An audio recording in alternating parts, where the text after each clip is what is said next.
બનાસકાંઠા જિલ્લાના મુખ્ય મથક પાલનપુર શહેરના ગણેશપુરા રોડ ઉપર 8 જેટલા જે મકાનો હતા, આ મકાનો દબાણમાં હોવાનું સામે આવ્યું હતું, જેના પગલે વહીવટીતંત્ર દ્વારા 4 માસ અગાઉ તોડી પડાયા હતા। જો કે આ મકાનો તોડી પડાયા બાદ આજે તેનો કાટમાળ પોલીસ જે કાફલો છે, આ કાફલા વચ્ચે લઈ જવાયો છે। તમે જે સીધા દ્રશ્યો જોવો છો, આ દ્રશ્યો ગણેશપુરા વિસ્તારના જાહેર માર્ગ ઉપર જે મકાનો આવેલા હતા, આ મકાનોના દ્રશ્યો છે ને આ જ મકાનો 4 માસ અગાઉ વહીવટીતંત્ર દ્વારા તોડી પડાયા હતા, કારણ કે આ જે મકાનો હતા દબાણની જગ્યામાં હોવાના કારણે મકાનો તોડી પડાયા હતા। જો કે જે છેલ્લા 70 વર્ષથી જે ભોગવટો કરતા જે પરિવારજનો છે, આ પરિવારજનો દ્વારા વહીવટીતંત્રને લેખિત રજૂઆત કરવામાં આવી હતી, પરંતુ લેખિત રજૂઆતમાં માત્ર ને માત્ર તંત્રના જે અધિકારીઓ હતા, અધિકારીઓ દ્વારા આશ્વાસન જ આપવામાં આવ્યું છે, પરંતુ આશ્વાસનની સામે તેમને કોઈ સંતોષ આપવામાં આવ્યો નથી। લોકોના આક્ષેપો છે કે સ્થાનિક ધારાસભ્ય હોય, સ્થાનિક વહીવટીતંત્ર હોય, ક્યાંક ને ક્યાંક તેમના જે વહીવટ છે, વહીવટ ગેરમાર્ગે ના હોવાને કારણે ક્યાંક ને ક્યાંક આ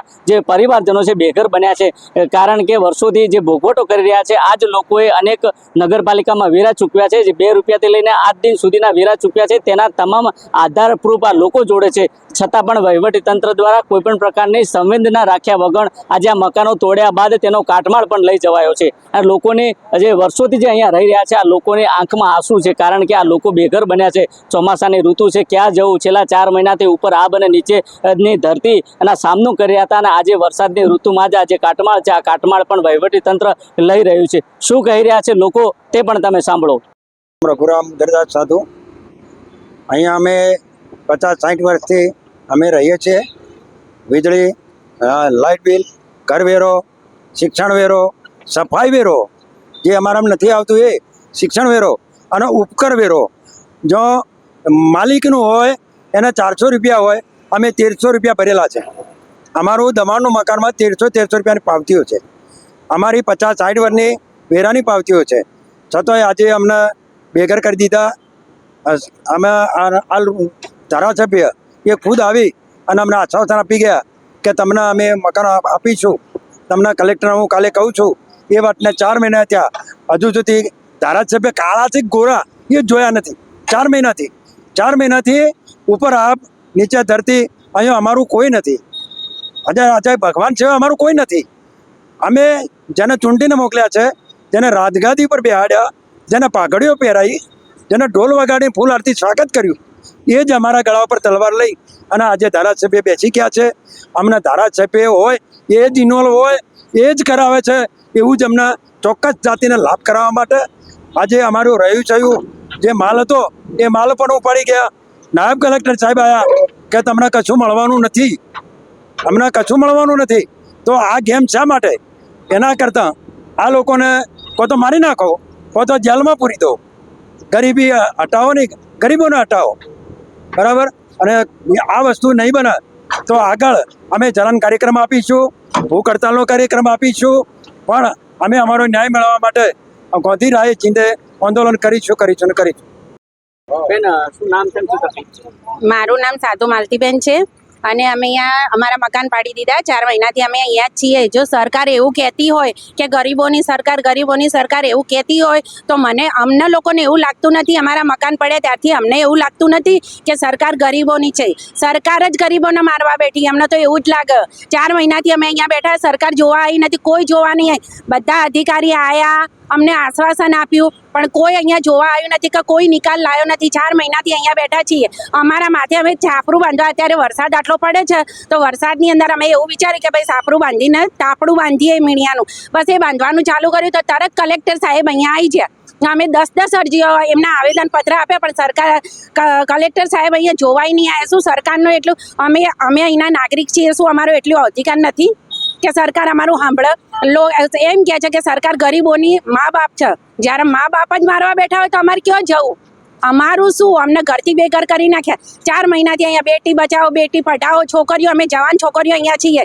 કેટલી જવાન છોકરીઓ આ રોડ વચ્ચે 4 મહિનાથી બેઠા, કેમ સરકાર જોવા નહીં આપતી? સરકાર ઘણા એવા પેલા કાઢે છે, આ બધી સ્કીમો કાઢા કે ગરીબોની છોકરીઓ માટે આટલા પૈસા, ગરીબોને આ પૈસા આપો, આ આપો, ઘર બનાવી આપો, આવાસ યોજના બનાવો। આવાસ યોજના કોના માટે બનાવો? અમને તો અહીંયાથી ઘરથી બેઘર કરી નાખ્યા। સરકારને ગરીબી જોતી જ નથી, ગરીબોને મારવા જ બેઠી છે સરકાર। હું તો એમ જ કહું, 4 મહિનાથી અમે ભોગવી રહ્યા છીએ, સરકાર કેમ જોવા આવતી નહીં અહીંયા? અમારું શું? અમને અહીંયા પ્લોટ આપવાનું કીધું તોય અમને કશું પ્લોટ આપી નહીં. અમારી કોઈ જ વ્યવસ્થા કર્યા વગર મકાન પાડી નાખ્યા. આકેશન ગામની અંદર અમને ત્યાં આગળ પ્લોટનું કીધું. એમને કાગળિયા કરીને 20 વર્ષ જૂના બતાવી દીધા એમને. પણ ત્યાં આગળ એમને મકાન આપશે કે નહીં. હવે અત્યારે સાહેબ આવ્યા હતા આપણે કલેક્ટર સાહેબ, ન્યાય કલેક્ટર સાહેબ, એમને એમ કીધું પહેલાં એવું બોલે સાહેબ કે તમને શું કહેવાય કોઈ જોગવાઈ જ નથી. સરકારની અંદર કોઈ જોગવાઈ છે જ નહીં કે તમને મકાન સામે મકાન મળે કે પ્લોટ મળે એવી કોઈ જોગવાઈ જ નહીં. કશું નહીં થાય. અમારું કામ અમને કરવા દો. આવું અમને કીધું. અમે વિડીયો ચાલુ કરે એટલે સાહેબ તરત જ એમ કે અમે તમને સનદ આપવા માટે તૈયાર તો છીએ. બે બાજુ સરકાર બોલે.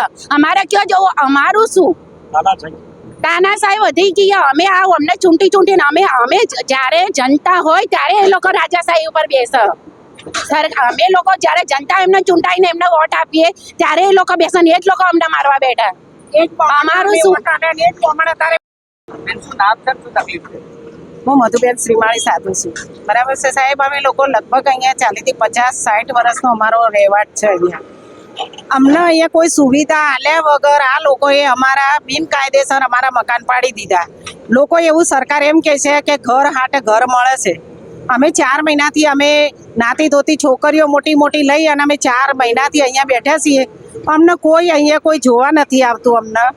અમને કોઈ થોડું ઘણું અમને સહારો નથી આપ્યો સાહેબ. જ્યારે આ લોકો કહે છે કે ભાઈ ભાજપ સરકાર આપણી ગરીબો માટે છે, ભાજપ સરકારને અમે વોટ આપ્યા છે, અમારા ઘરે અહીંયા આવ્યા અમે તમામ અહીંયા બધા ભાજપને જ માનીએ છીએ, ભાજપને જ અમે વોટ આપ્યા સાહેબ. તો અત્યારે ભાજપ સરકાર અમારા માટે શું કરે છે? અમને કેમ અમે એમને ત્યાં ઉપર બેહાડ્યા તો શું અમારા ગરીબોને પાડવા માટે અમે એમને વોટ આપ્યા? શું ગરીબોને ઘરથી બેઘર કરવા માટે અમે એમને અહીંયા લાવીએ છીએ ચૂંટાઈને? તો ભાજપ સરકાર કોના માટે છે સાહેબ? અમને ગરીબોનો ન્યાય ના મળે તો અમે વોટ કોના આપીએ? અમે ભાજપને જ માનીએ છીએ. અમે ભાજપને જ વોટ આલ્યા તો સાહેબ અમને કોઈ ન્યાય નથી મળ્યો. એના માટે અમારું શું? અમને કોણ ન્યાય અપાવશે? આ બાબતે કોઈ વહીવટી તંત્રને રજૂઆત કરેલી હતા? હા સાહેબ, બધાય તંત્રવાળા બધાય જોવા આવ્યા છે. અમારા અહીંયા જે ભાજપ સરકારની અંદર જે અમારે ચૂંટાઈને ધારાસભ્ય આવ્યા છે એ અમને ખુદ આવીને કહીને ગયા છે કે ભાઈ હું કલેક્ટરને કાલે વાત કરું છું, પરમ દિવસે તમને હું ન્યાય અપાવું છું. ફરીથી અમારો અહીંયા જે આ ધારાસભ્ય ચૂંટાઈને આવ્યા છે 4 મહિના થયા, હજુ ભાજપનો માણસ અમને જોવા આવ્યા નથી. જે અમે જેને ચૂંટાઈને લાવ્યા છીએ અને અત્યારે આ બ્રાહ્મણ સમાજની વાડીને અમે સાહેબ નથી નડતા. અમે રસ્તા ઉપર છીએ. અમે સરકારની જગ્યા બસીએ. અમે બ્રાહ્મણની જગ્યામાં નથી. એ લોકોનો ગેટ પેલી બાજુ હતો, આખો ગેટ હેતુફેર કરી નાખ્યો, આખી જગ્યા બદલી નાખી સાહેબ. અને આ જગ્યા વેચવા માટે, પ્લોટિંગ કરવા માટે થઈ અને આ ગરીબોની હાય લીધી છે. નથી સરકાર અમારી કે નથી આ લોકો આ જે ચૂંટાઈને આવ્યા ને એ બી અમારા નથી સાહેબ સત્તાવાળાએ. અમે અહીંયા ખાધા પીધા વગર 4 મહિનાથી અમે આ એક બેનને ખાલી 4 પિલ્લર ચણી અને એને ભાડું ભરવાની પહોંચ નથી. એટલે કાલે એને ટાંટિયું નાખવા માટે સાહેબ વિચાર્યું ને એટલે કાલે કલેક્ટર સાહેબ આવી ગયા. અહીંયા પોલીસના ડબ્બા ઉતાર્યા. હવે અમે સાહેબ 4 ઘર છીએ. અમે શું કરવાના હે સરકાર આગળ? સરકારનો ગરીબોની સરકાર નથી. 4-5 પેલા શું કહેવાય આ જીસીબી લાઈન મેળ દીધા, 10 ટ્રેક્ટર લાઈન મૂકી દીધા અને વૈકણ 10 માણસો પોલીસવાળા તમે જો તો 500 માણસો ઉતારી દીધા. અમારા 5 ઘરોનું શું આપવાનું સાહેબ? મારું નામ ઠાકોર રશ્મિ કુમાર જયંતિલાલ અને અમારું ઘર 70 વસ્તી મતલબ એડ્રેસ છે ચામુંડા પાર્લર સામે ગણેશપુરા રોડ. અમે એ જગ્યાએ 70 વર્ષથી રહેતા હતા અને જે રીતે ઘર પાડવામાં આવ્યા એ પણ વગર નોટિસે પાડવામાં આવ્યા હતા. 4 મહિના અગાઉ ઘર પાડવામાં આવ્યા હતા અને અત્યારે જે અમારો ઘરનો કાર્ડ ભરવામાં આવે એમાં અમે અધિકારી પાસે કાગળ માગ્યું, નોટિસ માગી કે ભાઈ તમારી જોડે કશું ઓર્ડર હશે તો એ ઓર્ડર પણ અમને દેખાડ્યું નથી અને ડાયરેક્ટ જીસીબી અને ટ્રેક્ટર લગાવીને અમારો કાર્ડ અત્યારે ભરવામાં ચાલુ છે. અને અમે હવે અમને એમ કીધું કે તમને આકેશ ગામમાં તમને પ્લોટ ફાળવવામાં આવશે. અમે ડોક્યુમેન્ટ બધા આપી દીધા છે સરપંચે, તલાટી સાહેબને બધાને, પણ અત્યાર સુધી આ 4 મહિનાથી અમને નથી પ્લોટ આપ્યો કે નથી કશું કર્યું અને વગર પરમિશન આ લોકો કાર્ડમાં ભરી દેવામાં અત્યારે કામકાજ ચાલુ છે. હવે અમારે એક પ્રશ્ન કે અમારે જવું તો કઈ જગ્યાએ જવું એમ? અમે અત્યારે આ જે 3-4 દિવસ પહેલાં જે 8 ઇંચ વરસાદ પડ્યો એ જગ્યાએ અમે આવા આ કાર્ડમાં પડી રહ્યા હતા અને નાના બાળકોને પરિવાર સાથે જવું કઈ જગ્યાએ? અને અત્યારે ડેપ્યુટી કલેક્ટર સાહેબને આવ્યા હતા. અમે એમ કીધું કે સાહેબ તમારી જોડે આ કાર્ડમાં ભરવાનો હશે લગભગ નોટિસ કે ઓર્ડર, તો એમને એમ કીધું કે તમારો પ્રશ્ન નથી, એ અમારો પ્રશ્ન છે. હવે ખ્યાલ નથી કે આ કોણ કરાવી રહ્યું છે. બસ મારું નામ ઠાકોર અશ્વિનકુમાર જયંતિલાલ. તમે જો તે પ્રકારે લોકોના આક્ષેપ છે કે વર્ષોથી અહીંયા રહીએ છીએ, નગરપાલિકા વેરો વસૂલ કર્યો, નગરપાલિકા વેરો વસૂલ કરતી હતી અને આ બાબતને લઈને તંત્રમાં રજૂઆત કરવામાં આવી હતી, પરંતુ તંત્રએ આશ્વાસન આપ્યું હતું. આશ્વાસન બાદ પણ અમને કોઈ પણ પ્રકારના પ્લોટ આપ્યા વગર આજે અમને બેઘર કર્યા છે. આ જ પ્રકારના સમાચાર માટે જોતા રહો નવજીવન ન્યૂઝ. નમસ્કાર. વૈષ્ણવજન તો તેને કહીએ જે પીડ પરા